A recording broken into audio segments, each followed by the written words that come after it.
여러분 안녕하십니까? 오늘이 2025년 6월 14일이네요. 오전 11시 13분입니다. 그러니까 잠깐만요. 그러니까 토요일이죠. 내가 베토벤 운명 사악장을 올리면서 문자로 밝혔잖아요. 월요일부터 내가 충주에 가서 한 2주 동안을 머무르다 옵니다. 그게 뭐냐면 이제 몸에다가 인슐린 펌프를 부착하거든요. 내가 당뇨약을 한 3개월 먹었습니다. 3개월을 먹으면서 느낀 게 이 당뇨약에는 한계가 있다는 것을 느꼈어요. 그래서 이 펌프로 가야 되겠다. 당뇨약이 가지고 있는 그 한계점을 극복하기 위해서는 펌프로 갈 수밖에 없다, 이런 결론을 내렸습니다. 그러면 당뇨약의 한계라는 게 뭐냐? 여기에 대해서 지금 왕피를 시작했거든요. 이 얘기는 조금 더 미루고 자세한 얘기를 하겠습니다.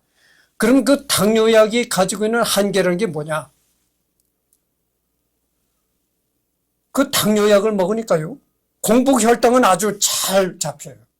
그러니까 공복혈당은 언제든지 재면은 한 95서부터, 그러니까 100 이하로 떨어져. 95로 시작해서 한 110. 그 정도로 공복혈당이 유지가 되는 겁니다. 그러니까 공복혈당은 아주 양호하죠. 근데 문제가 뭐냐면은 식후혈당이 높게 올라가요. 내가 지금 어떤 걸 먹느냐면은 쌀밥을 먹지 않거든요. 보리밥과 쌀을 이렇게 50대 50, 그러니까 반반을 섞는 거죠. 똑같이. 보리 50, 쌀 50, 그렇게 똑같이 반반을 섞고. 그것도 또 일반 밥솥이 아니고 저당 밥솥이라는 그 밥솥에다 밥을 하거든요. 그래서 먹는데도 식후혈당이 한 250을 올라가요. 식후 2시간. 그러니까 밥을 먹고 나서 꼭 2시간 혈당이 250 정도가 된다고 하죠. 근데 의사들이 뭐라고 합니까? 식후 2시간 후에 혈당이 200을 넘으면 그거는 안 된다고 얘기를 하는 거예요. 그러니까 의사들이 말을 하긴 그래요. 140 정도가 되어야 된다고 하죠. 140 정도가 되어야 정상이지. 그렇게 넘어가면 200 이상 넘어가면 그거 안 된다, 이렇게 얘기를 하거든요. 근데 아까도 내가 얘기를 했지만 약의 한계라는 게 겁니다.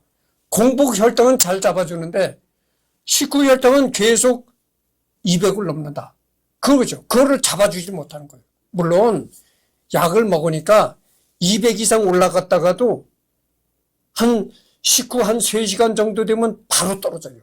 이 떨어지는 속도가 빠릅니다. 떨어지는데 그래도 어쨌든 간에 식후혈당이 250 정도를 되니까 이거는, 그러니까 이 약이라는 게 식후혈당을 못 잡아준다는 얘기죠.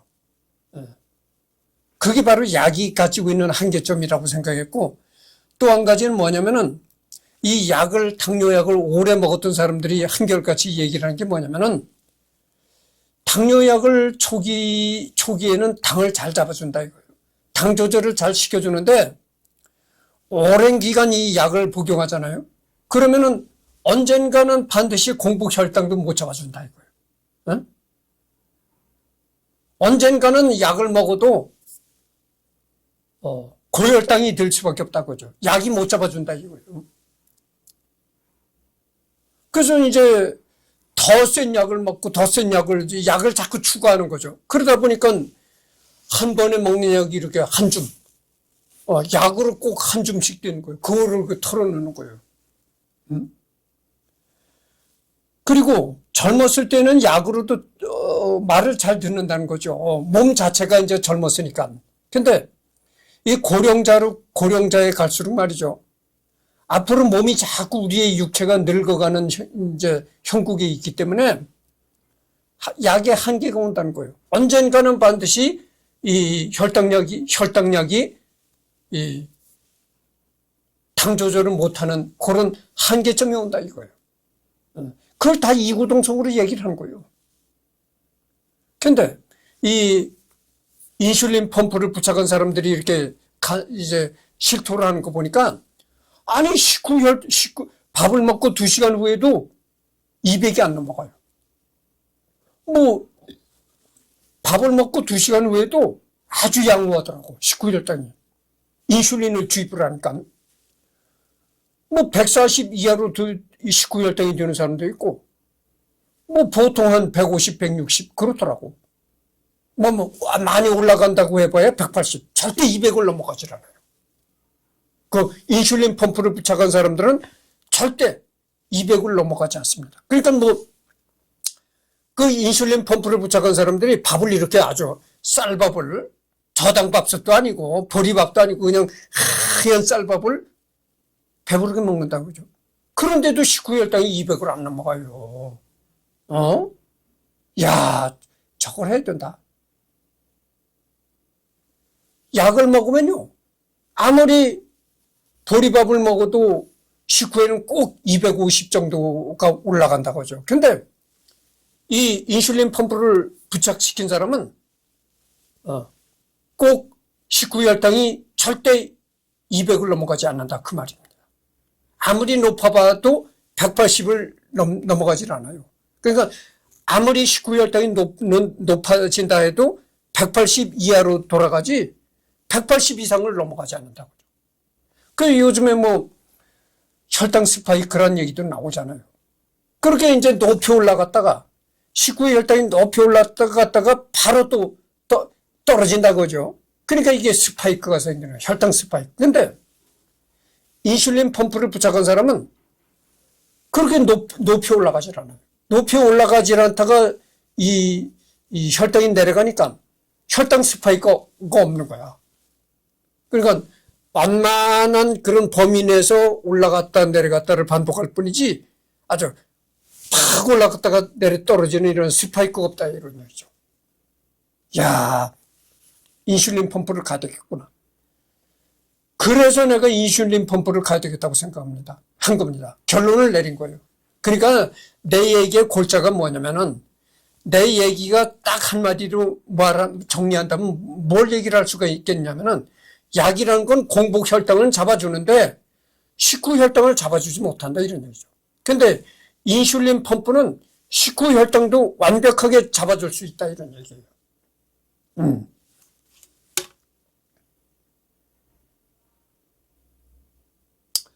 그래서 내가 식후 혈당을 이제 잡기 위해서 인슐린 펌프를 가는 겁니다. 근데 여러분 말이죠. 인슐린 펌프가 처음 할 때 돈이 많이 들어갑니다. 돈이 좀 목돈이 들어가요. 목돈이 들어가고 또 인슐린 펌프를 꺼려하는 사람들이 뭐냐면은 2주간씩 또 충주에 가 있다 와야 되거든. 우리나라에서 인슐린 펌프를 아주 완전한 교육을 시키고 완전한 시스템화를 구축한 거는 그 최수봉 교수 그 양반 하나뿐이 없어요. 다른 데도 인슐린 펌프가 나오긴 나오는데 완벽한 교육이라든가 이런 게 없습니다. 아주 이 최수봉 교수가 하는 인슐린 펌프는요. 완전히 아주 2주 동안 가서 합숙을 하면서 거기서 완벽한 교육을 진행합니다. 그게 무슨 교육이냐면은 인슐린 펌프를 사용하는 그런 교육입니다. 그러니까 어떤 음식을 먹었을 때 어떻게 인슐린을 주입해야 되는가 이런 거는 이제 왜냐하면 인슐린 펌프가 의료기기거든. 의료기기를 몸에 부착하기 때문에 완벽한 교육을 해야 되는 거죠. 그 잘못 인슐린이 들어가면 뭐 저혈당이 생길 수도 있고 저혈당이 생기면 의식을 잃고 쓰러져 가지고 뭐 사망할 수도 있으니까 그리고 고혈당에 빠질 수도 있고 고혈당이 빠졌다 하면 뭐 역시 고혈당도 쓰러져서 의식을 못 잃고 사망할 수도 있으니까 그러니까 의료기기니까 완벽한 교육을 시킨다 이거죠. 그래서 그래서 내가 이제 2주 동안 이제 충주에 가서 머무르다 온다고 그러죠. 그래서 내가 당분간 유튜브를 못합니다. 그렇게 하시고요. 그래서 또 한 번 얘기합니다만은 내가 그 약을 먹으면서 느낀 게 공복 혈당은 제대로 해주는데 식후 혈당을 이걸 잡아주지 못한다 이런 얘기죠. 그러니까 우리가 음식을 먹었잖아요. 밥을 먹는다. 밥을 먹으면은 반드시 2시간 후에는 식후 2시간 후에는 이렇게 당이 올라갔다가도 밥을 먹은지 이렇게 밥을 먹고 나면 혈당이 올라갈 거 아니에요. 올라가다가도 1시간 30, 식후 1시간 30분에 최고점을 찍었다가 2시간이 되면 이 올라간 혈당이 꺾여서 내려오는 지점이거든. 2시간 혈당이라는 건. 그래서 밥 먹은 지 2시간 후에 혈당이 200을 넘어가면 이거 안 되는 거예요. 반드시 200ml 있어야 된다는 얘기죠. 그게 양호한 거다고 죠. 근데 이 약이라는 거는 그렇게 식후 혈당을 완벽하게 잡아주지 못한다 이런. 근데 이 인슐린 펌프를 부착한 사람들은 식후 2시간 혈당이 절대 180 이상을 넘어가질 않아요. 그래서 야, 답은 오로지 인슐린 펌프로구나 이렇게 생각한 겁니다. 그래서 이제 인슐린 펌프의 단점이라는 건 뭐 그겁니다. 처음 할 때 목돈이 들어간다는 거하고, 그리고 2주 동안 이제 일을 못 한다는 거죠. 그러니까 뭐 2주 동안에 2주를 시간을 낼 수 있는 그런 사람도 참 그런 형편도 안 되는 사람은 어렵다고 봅니다. 그렇잖아요. 우리 서민들이라는 건 눈만 뜨면 다 벌어먹기 바쁘고 이렇단 말이죠. 근데 2주 동안은 놀아야 된다는 얘기죠.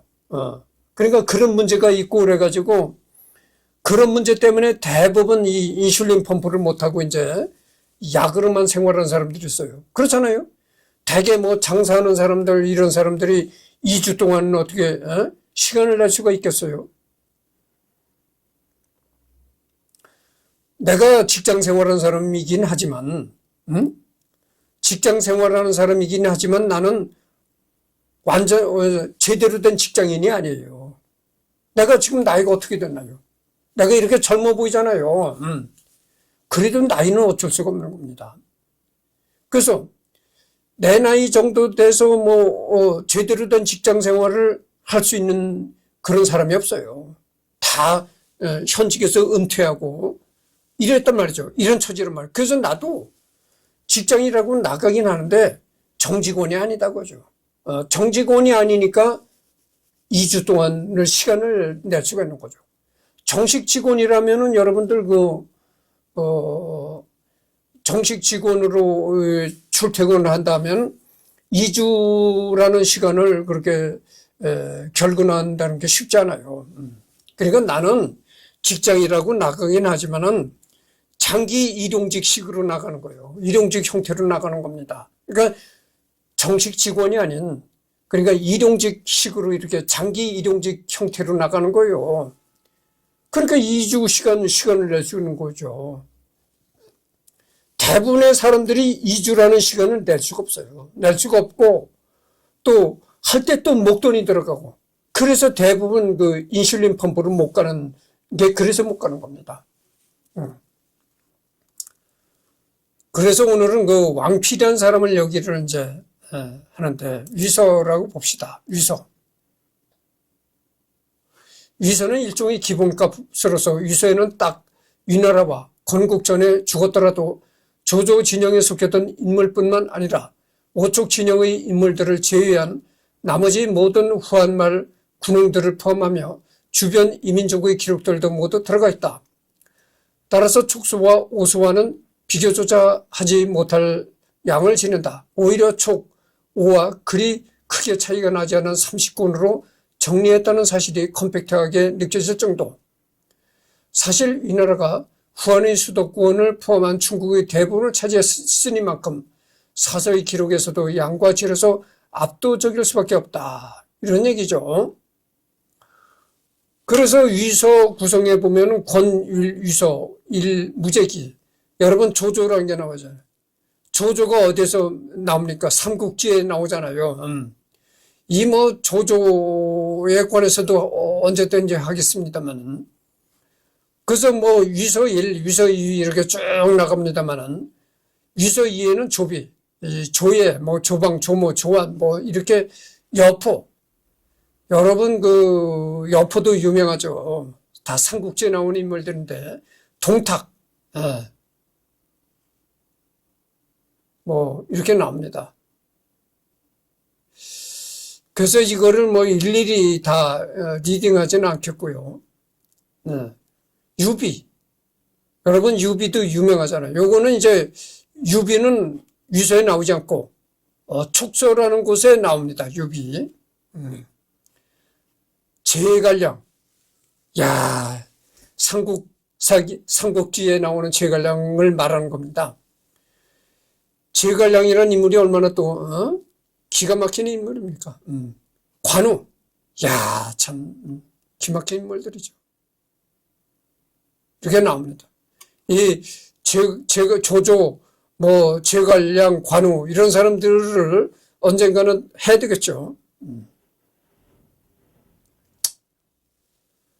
이렇게 나옵니다.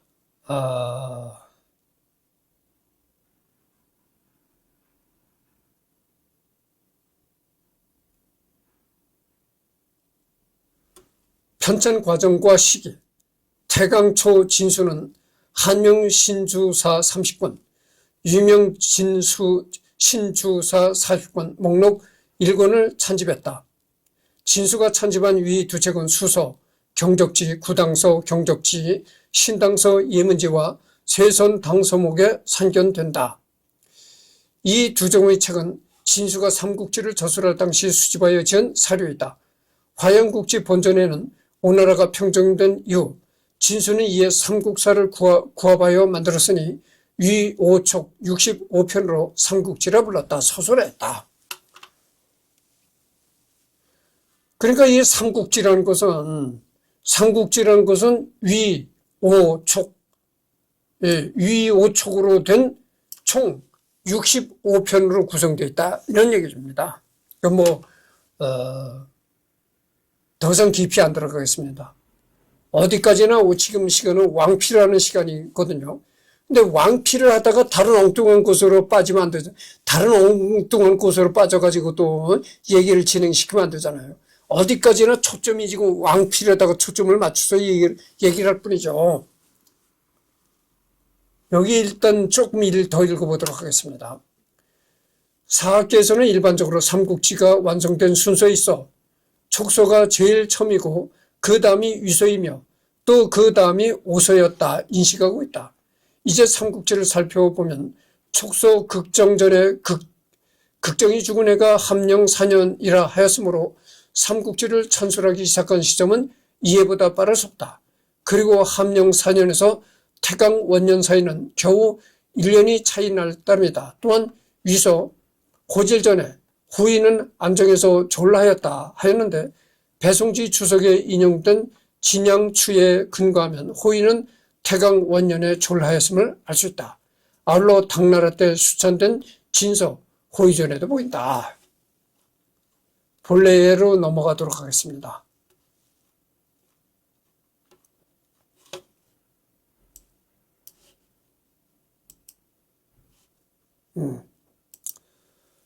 그 다음에 번기라는 것은 이제 조조, 조비, 앞에 바로 전에 얘기를 했잖아요. 조조에 대해서도 얘기를 하고 했는데, 열전을 보면 말이죠. 6권에는 동탁, 7권에는 여포, 아주 이름 있는 사람들이 거의 다 이제 나옵니다. 그래서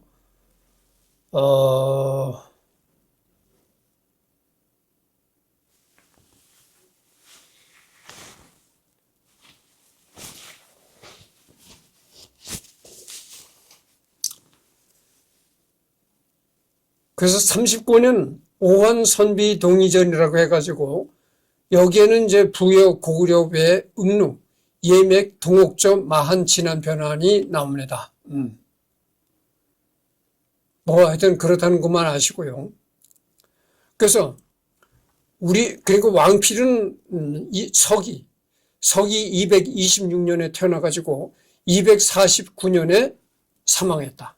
이런 얘기입니다. 그러니까 여러분 올해가 2025년이잖아요. 2025년이니까 생각해 보십시오.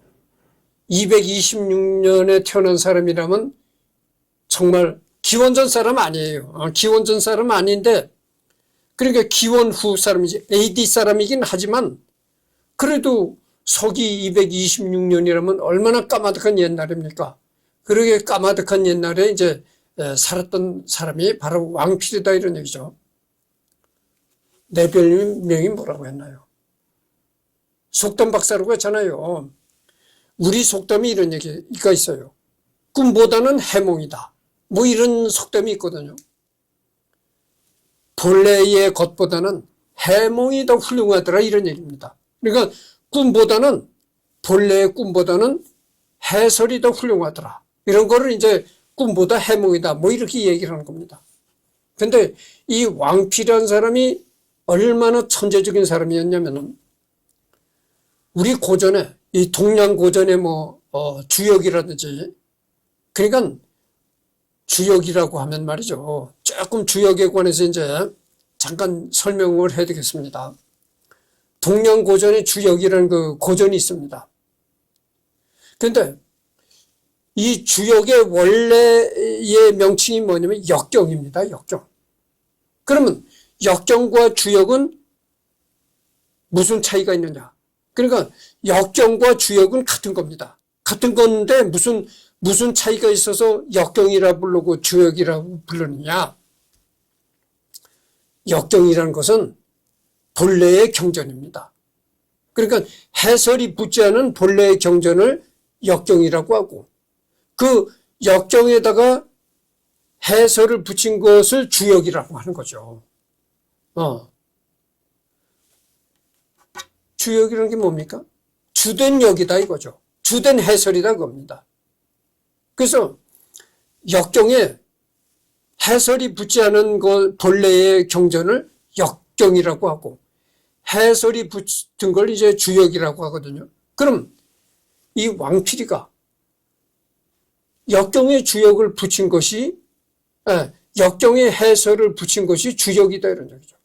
그래서 이 본래의 역경이라는 것은 읽어봐도 아주 그 내용이 어떻게 보면 내용이 무미건조하다고 볼 수가 있어요. 무미건조하고 어떻게 보면 단순하다고 볼 수도 있고 그렇습니다. 그러니까 이게 영어 단어로 얘기를 한다면 심플하다 이렇게 얘기를 할 수가 있어요. 근데 거기다 이제 이 왕필이라는 사람이 해설을 붙였다. 해설을 붙여가지고 이제 역경이 주역으로 된 겁니다. 근데 이 주역 계사전, 그러니까 역경에 해설이 붙은 게 이제 계사전 12기라고 하는 거죠. 10개의 날개다. 날개 이자를 붙여서 이제 12기라고 하는데 10가지 해설이 붙은 겁니다. 그래서 10가지 해설이 붙은 이제 쭉 해설이 나가는데 첫 번째 해설이 계사전이라는 해설이 붙습니다. 그 해설을 이 왕필이가 쓴 거예요. 그런데 그 해설이 이게 기막힌 겁니다. 본래의 역경은 읽어봐도 별 볼 일 없다고 생각을 할 수가 있겠는데 별 감흥이 오질 않습니다. 그러니까 본래의 역경이라는 것은 굉장히 심플하다. 그래서 읽어봐도 본래의 감동이 안 오는데 이 왕필이가 쓴 해설을 읽어보면 이건 막 기막힙니다. 그래서 감동이 물밀듯이 온다고죠. 어떻게 보면 이 왕필이가 쓴 해설을 읽어보면 이건 철학서요. 철학적인 철학서요. 시적인 의미가 또 내포가 되어 있는 거예요. 이건 시적인 문학이로구나. 이렇게까지 생각할 수가 있는 겁니다. 그래서 이 왕필이라는 사람이 역경만 해설을 붙인 게 아닙니다. 그러니까 우리나라 고전에 여러분들 도가도 비상도 아시잖아요. 노자의 도덕경, 도를 도라고 말한다면 그것은 도관이다. 이름 짓는 부를 수 있는 도는 그것은 도관이다 이런 얘기죠. 그런 뭐 그런 그 도덕경에 그런 시적인 글귀가 있잖아요. 그 노제 도덕경도 해설을 붙인 사람이 왕필이다 이거죠.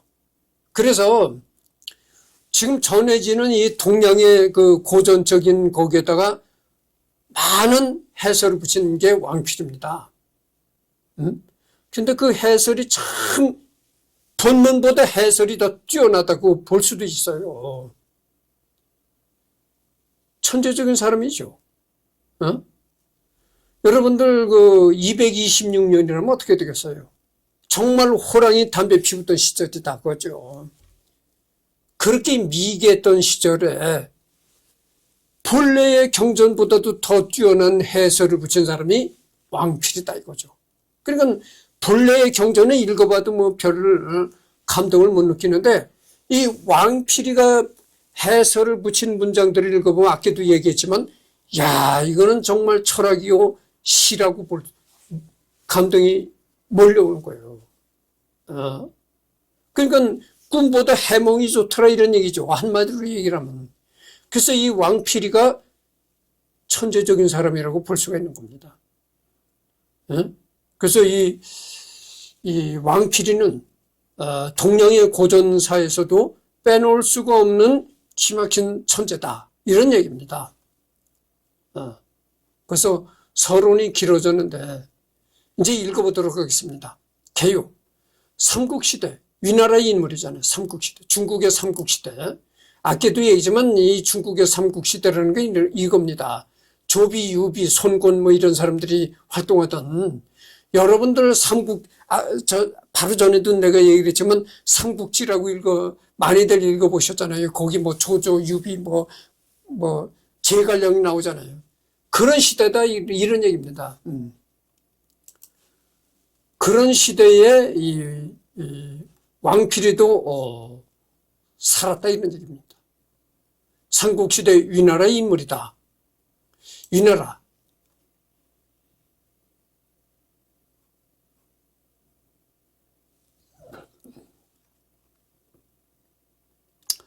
그래서 위나라라는 곳은 말이죠. 삼국시대의 삼국 가운데 하나, 후한 말기 혼란한 상황 속에서 황제를 확보하여 후한의 정권을 장악하고 중원의 군벌들을 제압한 조조가 기반을 마련했고요. 그의 아들 조비가 헌제 유엽에게 선양을 강요하여 결국 제위를 선양받은 조비는 후한을 멸망시키고 위나라를 건국하였다. 그러니까 이 나라를 건국한 사람이 누구냐? 조조다 이거죠. 조조가 위나라를 건국했다 이겁니다. 조조가 위나라를 세운 사람이다 그죠. 뭐 한간에는 이런 얘기 했잖아요. 뭐 조조가 웃다가 망했다 뭐 이런 얘기도 있는데 지금은 내가 뭐 거기에 대해서 진위를 자세하게 얘기를 할 수가 없습니다. 정확하게 내가 조조가 웃다가 망했다고 하는 얘기는 내가 어디서 이제 귀동량으로 들은 얘기고, 귀동량으로 들은 얘기니까 사실과 다를 수도 있는 얘기죠. 그러니까 언제든지 내가 조조를 얘기를 할 때 정확한 데이터를 기반으로 해서 정확하게 얘기를 하도록 하겠습니다. 그때의 이 삼국시대의 위나라의 인물이었다 이런 얘기죠. 그래서 삼국시대는 아까도 얘기했지만 그러니까 폐요. 조조는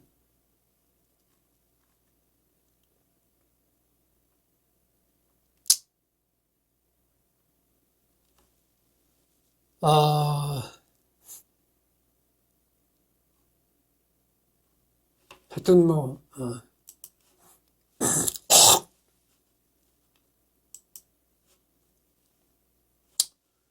그래서 지금 그 29분을 경고했습니다. 삼국시대 위나라의 인물이고 왕기의 손자이자 왕업의 아들 왕갱의 동생 연주 산양군 고평현 사람으로 자는 보사이다. 왕갱의 동생이라는 거죠. 왕필이가 박물기 이르기를 왕찬과 족경 왕계가 더불어 형주로 피난 왔는데 유표가 그의 딸을 왕찬에게 시집보내고 싶어 했으나 그의 모습이 추하고 성격이 소라는 것을 꺼려서 왕계가 풍모가 있음으로 인하여 마침내 왕계와 결혼시켰다. 왕계가 왕업을 낳았으니 왕업은 유표의 외손자이다.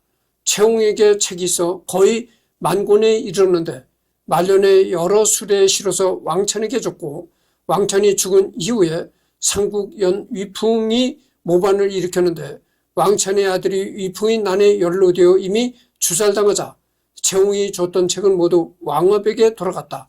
왕업은 자가 장소로 지위가 알자복야에 이르렀다.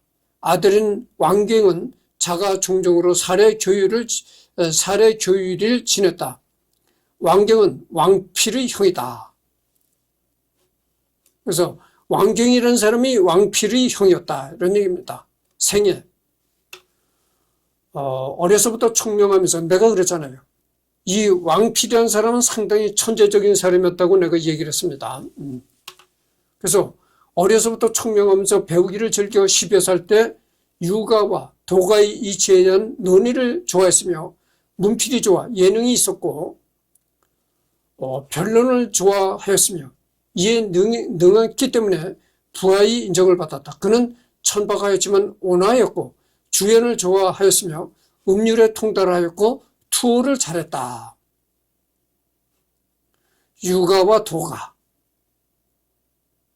여러분 이렇게 도가라고 하면은 여러분들이 또 잘못 오해하실 수가 있습니다. 여러분 도라고 하면은 도라고 하면 무조건 또 불교를 생각하실 것입니다. 근데 불교에서 말하는 도와 여기서 말하는 도가라는 것은 그건 다른 겁니다. 그렇잖아요. 이 중국 철학에서 말하는 도와 불교에서 말하는 도라는 건 다른 겁니다. 그걸 아셔야 돼요. 그래서 이 노자의 방금 전에도 내가 얘기했지만 노자의 도덕경 딱 들춰보면 제1장에 뭐가 나오냐면은 도가도 비상도가 나와요. 도가도 한자로는 도가도 비상도라고 써져 있습니다.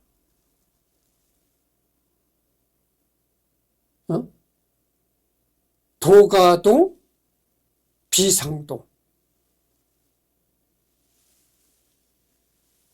도를 도라고 하면 그것은 도가 아니다 그죠. 거기서 노자의 도덕경에 나오는 도라는 것은 불교에서 말하는 도와는 다른 겁니다. 그런 걸 아셔야 돼요. 도라고 하면 무조건 불교 또 이렇게 얘기를 할 겁니다. 다른 겁니다. 그렇게 아시고 이 도라는 것은 말이죠. 이 중국에서 도라는 얘기는 불교에서 말하는 도와는 완전히 다른 동양 철학의 한 이제 고대 동양 철학의 한 주류를 일으켰던 그겁니다. 사상을 일으켰던 하나의 사상 주류죠. 그렇고 여기 보면은 음률을 좋아했다. 음률에 통달하였다. 그러니까 음률이라는 건 뭡니까? 음악도 좋아했다. 이런 얘기가 되는 거죠. 이 왕필이가 음악도 좋아했다. 투. 여러분들 투라는 게 아실 것입니다. 이 화살을 던져서 이 통에다 집어넣는 그 투죠. 우리나라 경복궁 같은 데 가면은 명절 때 경복궁 같은 데 가면 우리나라에서도 투 놀이를 해요. 그런데 음률에 통달하였다. 여러분들 공자님 아시잖아요. 이 왕필이 말고 공자도 이 음률을 좋아했던 사람이에요. 음악을 좋아했던 사람이다 그죠. 한이 그를 만나보고 감탄해요. 한이란 사람은 어떤 사람인가? 삼국시대 위나라의 정치가이자 사상가로 자는 평숙이다. 한이란 사람이 이제 왕필을 만나보고 감탄했다는 거죠.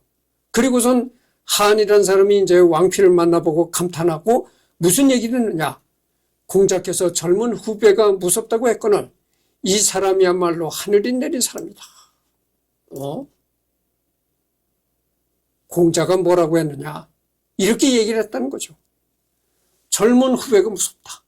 공자님이 그랬더니. 그러니까 이 공자라는 사람은 동양의 성인이잖아요. 동양의 성인이니까 어떻게 되겠습니까?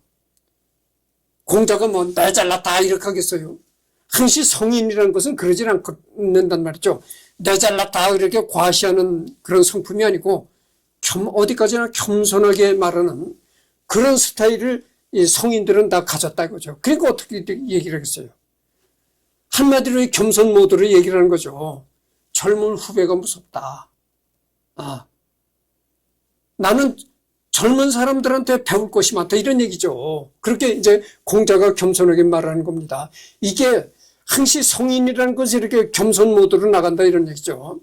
그래서 공자께서 뭐라고 얘기를 했냐면 공자가 왕피를 볼 때마다 야, 젊은 사람이 무섭다. 정말 왕필은 하늘이 내린 사람이다. 이렇게 공자가 얘기를 했다는 거죠. 그렇게 한이라는 사람이 공자님께서 이 왕필을 이렇게 얘기를 했다. 이렇게 얘기를 했다는 거죠. 라고 말했으며 성인은 정이 있으면서도 거기에 걸림이 없어. 성인에게는 희로애락의 감정이 없다고 하는 한의 주장, 성인 무정설에 반대했다. 도가의 학설에는 한에 미치지 못했지만 그를 넘는 설도 많았다고 하며 다양한 분야의 지식을 비판하여 당시 지식인들로부터 미움을 받았다고 한다. 한의 총애를 받았음에도 정작 한이 실세로 했던 당대 정권의 최고 권력자 조상에게 배척당했다. 정시연간에 황문사랑이 누차 결혼됐는데 황문시랑이 누차 결혼됐는데 한은 가충, 배수, 주정을 이미 쓰고 다시 왕피를 쓰는 것에 관해 의논하였다. 당시에 정밀이 한과 더불어 다퉜는데 고부의 왕녀를 조상에게 추전했고 조상은 왕녀를 기용하였다.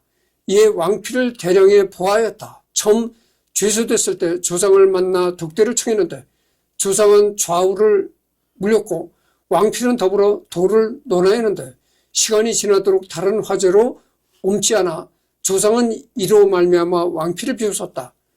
당시에 조상이 조정의 업무를 오롯이 하여 당파가 더불어 같이 등용됐는데 왕필은 통달 준매하여 이름이 높은 것을 추구하지 않았다. 얼마 후 왕녀는 얼마 있지도 않고 병으로 죽었고 조상은 왕침을 왕녀의 대체로 삼았다. 왕필은 마침내 문화에 있지 못하게 됐고 한은 이 때문에 탄식하고 한스러워했다고 한다. 그래서 도덕종 주역 등의 고전에 주석을 달았는데 내가 방금 전에 얘기를 했잖아요. 이 왕필이가 도덕경 주역이 이렇게 이름난 동양 고전들의 해설을 했다 이런 얘기를 했잖아요. 그런데 그 해설이라는 것이 본문을 뛰어넘는 훌륭함이다. 그래서 꿈보단 해몽이다. 이런 얘기를 할 수 있다 이런 얘기를 했잖아요. 그러니까 본문보다 해설이 더 뛰어나다 이렇게 얘기를 할 수가 있는 거죠. 그래서 이제 왕필이가 천재라고 불리는 겁니다. 그래서 도덕종 주역 등의 고전에 이제 주석을 달았는데 주석이라는 건 해설을 얘기하는 거예요. 해설을 달았다. 세설 신화에 따르면 노자의 주석을 달던 한이 왕필이 노자의 주석을 듣고 있다는 걸 알고 스스로 부끄럽게 여겨 쓰던 것을 그만두고 도덕론을 저술했다고 한다. 또한 하후현 등과 함께 현학의 청담 기품을 창시해서 정시지음이라 일컬어졌다. 이 정시지음에 속한 인물들은 위나라 후기 사회 문화에 많은 영향을 끼쳤다.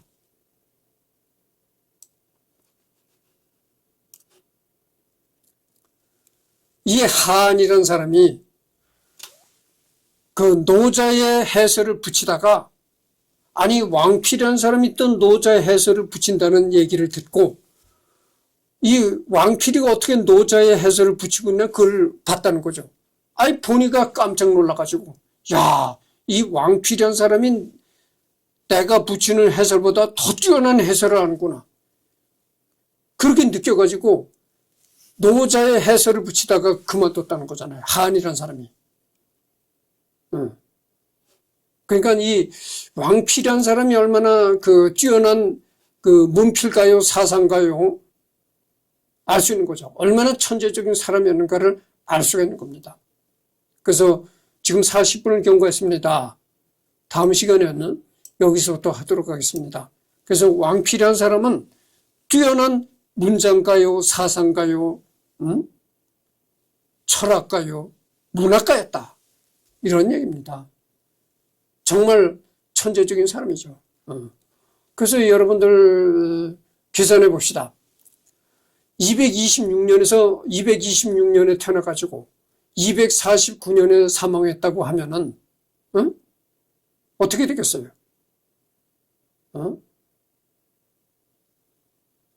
그러니까 뭐 이게 어떻게 됩니까? 17살에 죽었다고, 만 17세에 죽었다고 볼 수가 있는데, 여러분, 지금 만 17세라면 뭐 아주 애들이라잖아요, 애들. 고등학생 정도 밖에 안 되는 나이인데, 그렇게 어린 나이에 그렇게 참 의미 깊은 해설을 붙인 겁니다. 본문보다도 더 뛰어난 해설을 동양고전에 해설을 붙인 사람이 왕필이다. 그렇게 오래 세상도 못 살았는데, 철이 안 난 그 청소년 시기에 그런 뛰어난 해설을 붙인 사람이 왕필이다. 여러분들 이렇게 감동하시죠? 그만큼 이 왕필이가 천재적인 사람이었다, 이런 얘기입니다. 그래서 왕필 첫 번째 시간은 이것으로 끝내고, 후에 또 한번 녹화가 있겠습니다.